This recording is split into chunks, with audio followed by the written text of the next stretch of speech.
sure my IQ is high enough to work this clicker.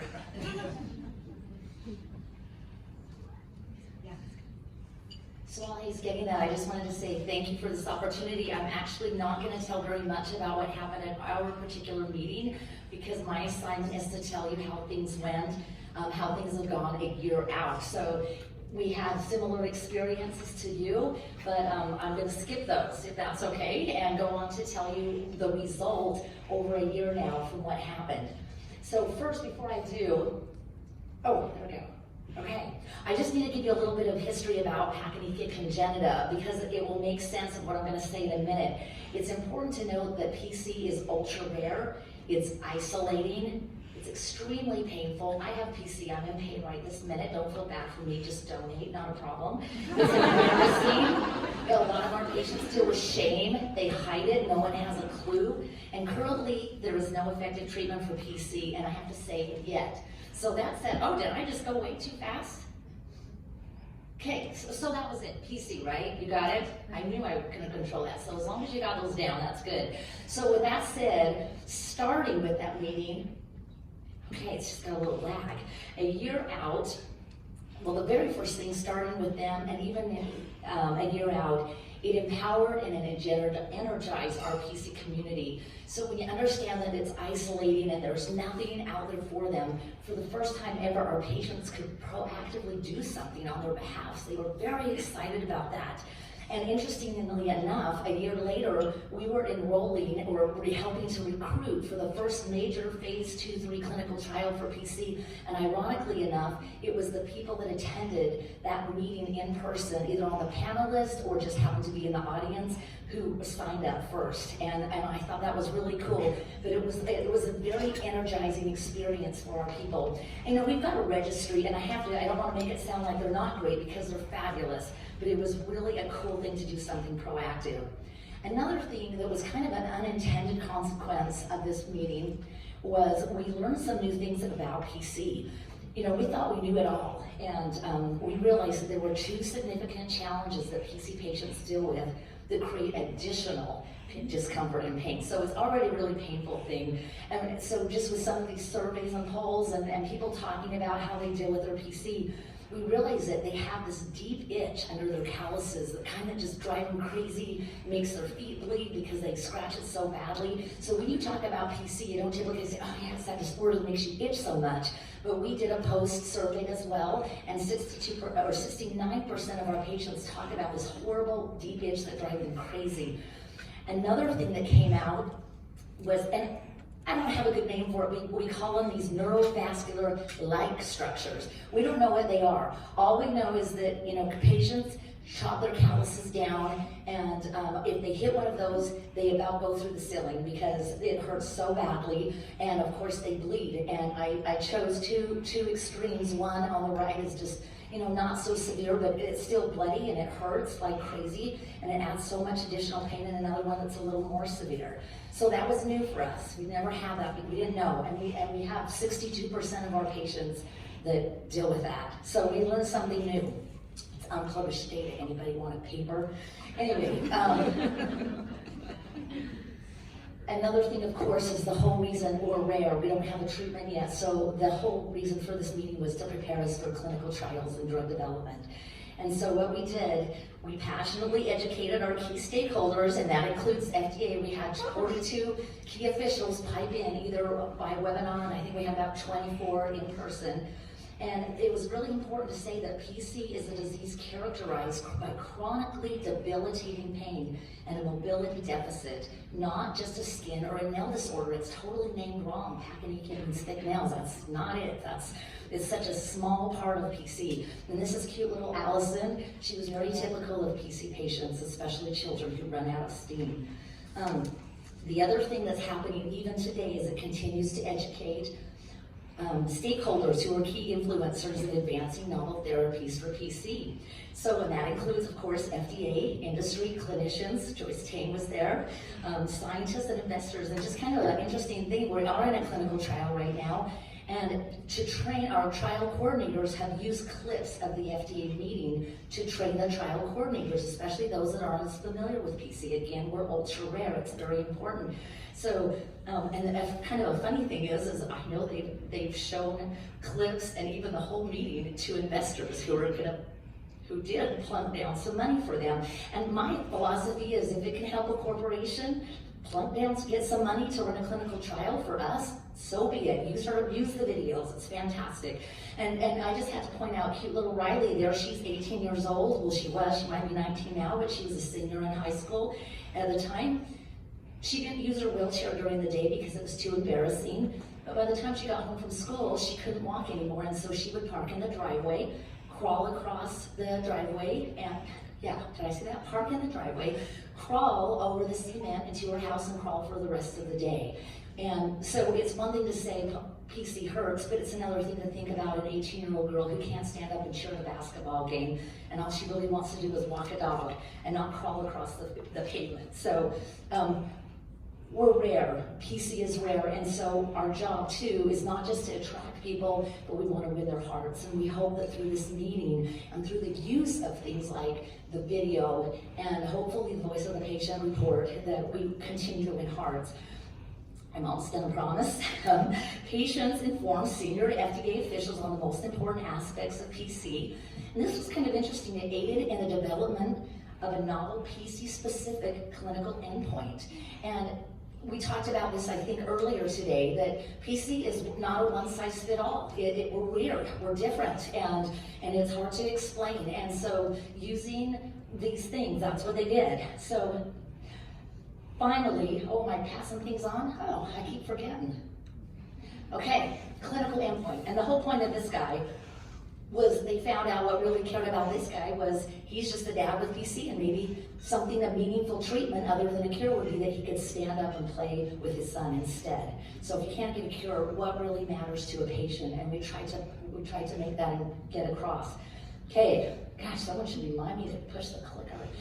Finally, FDA formally recognized PC as a serious disease, and they got, because of that, a recent company got fast track designation and for a therapy, and that was really important because I saw that fast track designation, and it was signed by a woman who was sitting on the front row crying, and it was great to see her signature there. We were happy that it worked. And the last thing is now the voice of the patient report is now permanent record on the FDA, and it was a bear to do, I'll just tell you right now. But we hope that it will continue for the future. It will help the future company interactions between our advocacy organization, FDA, and anybody that wants to develop a therapy for PC. Just in conclusion, I just want to say, we originally started PC Project a long time ago because 2 of my children have PC. But it turns out I have a lot of children with PC of all ages and all over the world. And my hope is that by using our voices at this FDA meeting, that we are continuing to just pave the way so that they can have a better, a brighter future, and hopefully a less painful future. How far some disease communities have to come, how far they can get at the same time. So thank you all for those presentations. I'd like to give everyone the opportunity to ask any questions they might have of any of our panelists. Again, there are microphones on either side of the room. I would, everyone's like snakes digesting a deer or whatever they do after dinner.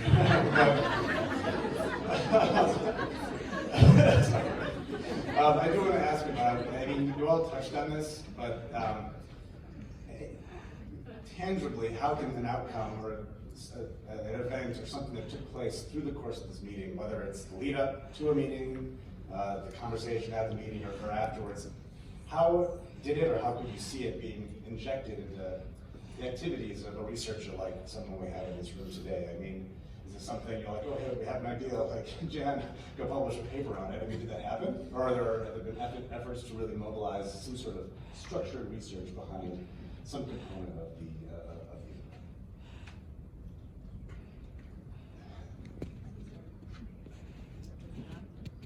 There we go. Well, one thing I would say is that, and this is maybe true in atopic dermatitis, I know you're just developing outcome measures in other disease spaces, but there's no loss of different outcome measures in atopic dermatitis. There's a lot of PROs, to use that moniker, but very few of them are actually what we would call patient-centered. They're many of them are patient-reported, but very few of them are patient-centered. So something that's an event like this actually allows us to sort of take stock of what we currently have, what we currently use to measure the outcomes of different studies, and really assess whether or not they are solely patient-reported or if they're also patient-centric, kind of going back to the most important things that patients have reported and most important impacts that patients have reported out of these meetings.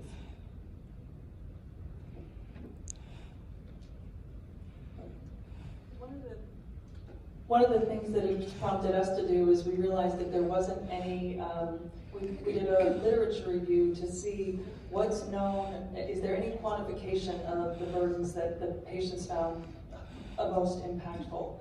And there is very little quantification of that. And if and when the FDA approves a treatment, the next thing is the value model that's going to determine whether payers include it in their formulary and pay for it. And so it led us to think about the next step down the road and how we can work with health economists. So now we're working with some health economists and some cumulative life course impact researchers to try and get something published about the burdens that we want to have included in the value model matrix for potential treatments. We don't even have any yet, but we're hopeful. And I was just going to add to the other comments that I think there's an opportunity to look at the survey data and the voice of the patient report, which summarized what was said at the meeting, to look at opportunities for research and setting a research agenda. There are, I think, questions from our meeting that came up that would really warrant further exploration.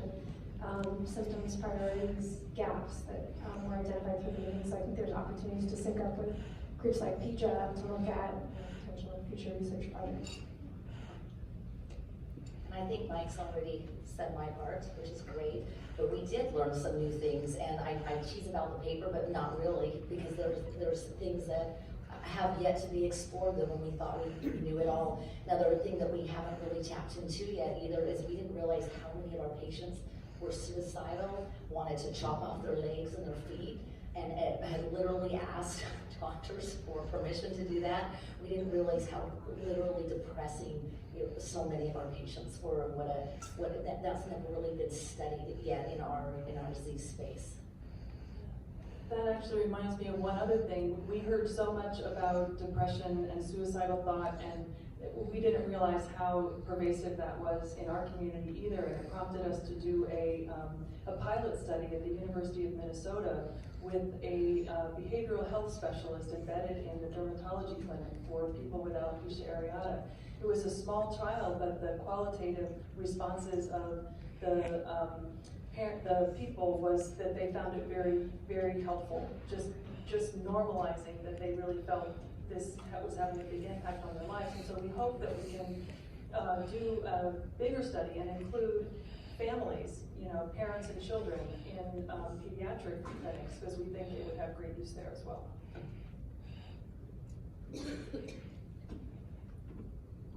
Go ahead. I guess I can ask wildly. Perhaps I'm being naive in thinking this, and or jaded, both. But I felt like over the years, the regulatory burden with institutional review boards has made it very difficult to do research with children.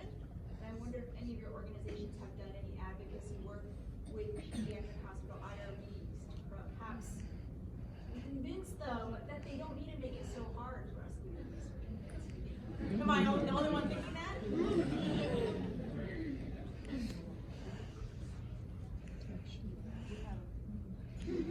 I would say to the psoriasis PFDD meeting, which I was a part of, we didn't do that, but those sorts of things were identified as obstacles. Drugs are coming to market too slowly. And we didn't really touch on this. We all assume this is pediatric stuff, but these are the diseases, eczema, psoriasis. In the case of psoriasis, the focus very quickly became about kids. And you realize things like that, talking about some IRB obstacle that's delaying a treatment, a study that's going to lead to that. I think those light bulbs did go off at least in my experience. Not to, those are very large issues to ultimately tackle. But I think these sorts of things, getting people thinking about that, everybody realizing these shared burdens and these things that need to get done, we're definitely moving in the right direction through forums like this. Yeah, I just wanted to ask a question, see if I can formulate it correctly. So social media has been hugely important for patient advocacy organizations, for Facebook groups, closed Facebook groups that communicate with each other, and being able to communicate like you did to live stream your conferences, etc. But we see a lot of patients who are becoming more anxious because of so much of what goes on in social media and images that they get and trolling and all these other kinds of things. And I'm wondering for you as organizations that, that's kind of a two-edged sword, how you think patients in your organizations or how people are reacting, how much they think it's their friend and how much they think it's their foe.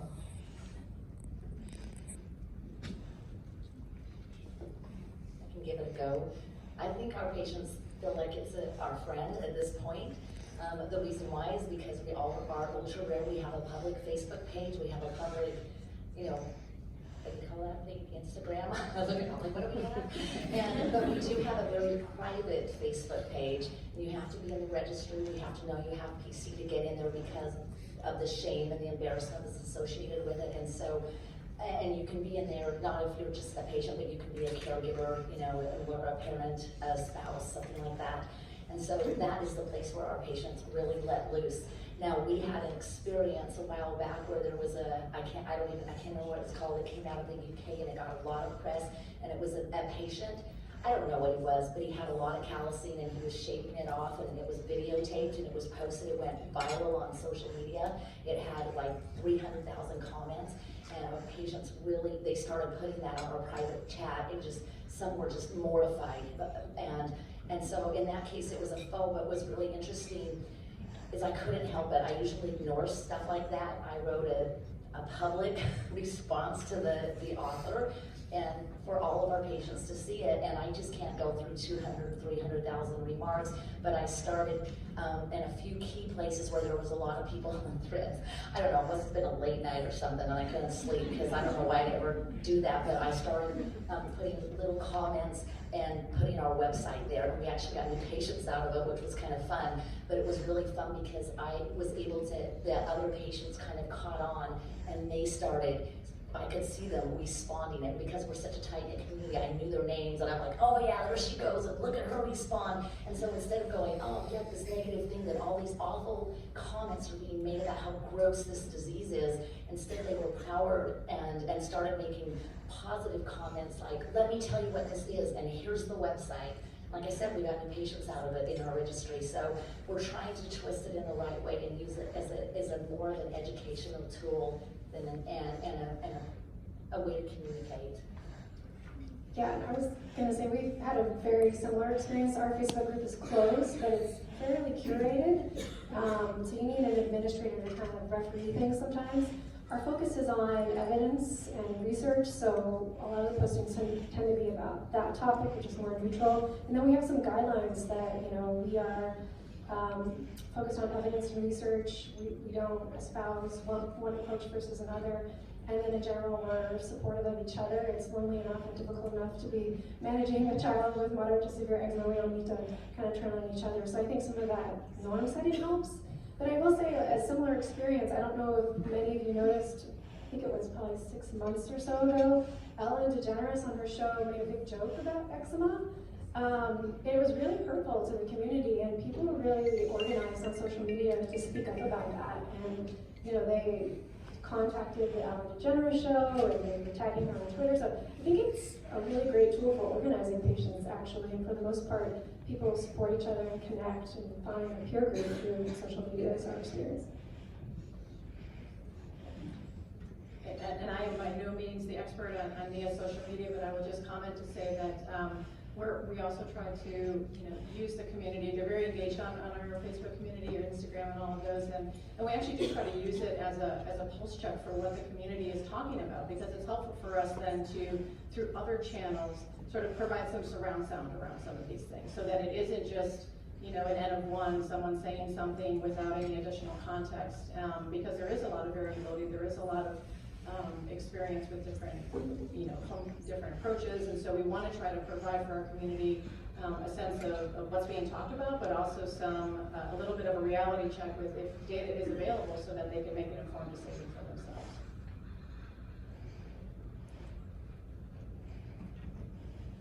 Any other questions?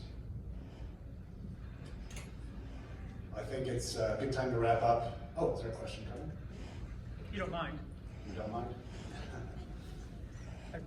Thank you very much for your stories.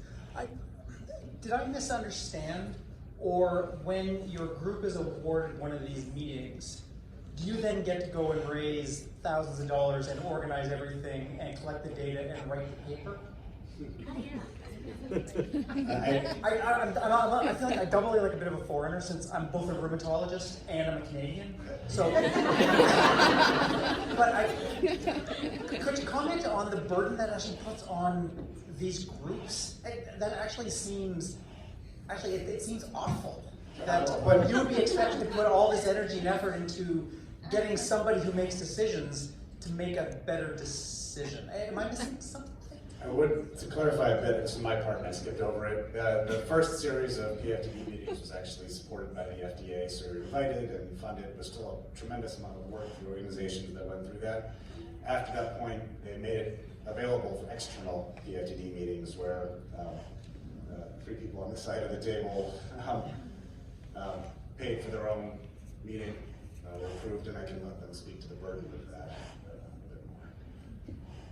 I mean, it's a fair point, and I think when we're organizing these meetings and explaining it to people, they kind of have that reaction sometimes, like, what? And you're doing this for them, and you're funding it yourself. But I will say, it's really worth it. I mean, all that time, all that work, all that money, absolutely worth it to bring the story of these patients to the fore and all the ancillary benefits that we'll have down the road. That's just my take. I mean, the FDA was there at the table crying with everybody else. We had a huge industry contingent that was in the clinical trial space there and heard those experiences and took that back to their teams. In fact, I think we have some folks here that Tricia attended. And it is a big burden, but I think at least from our perspective, it was really well worth it.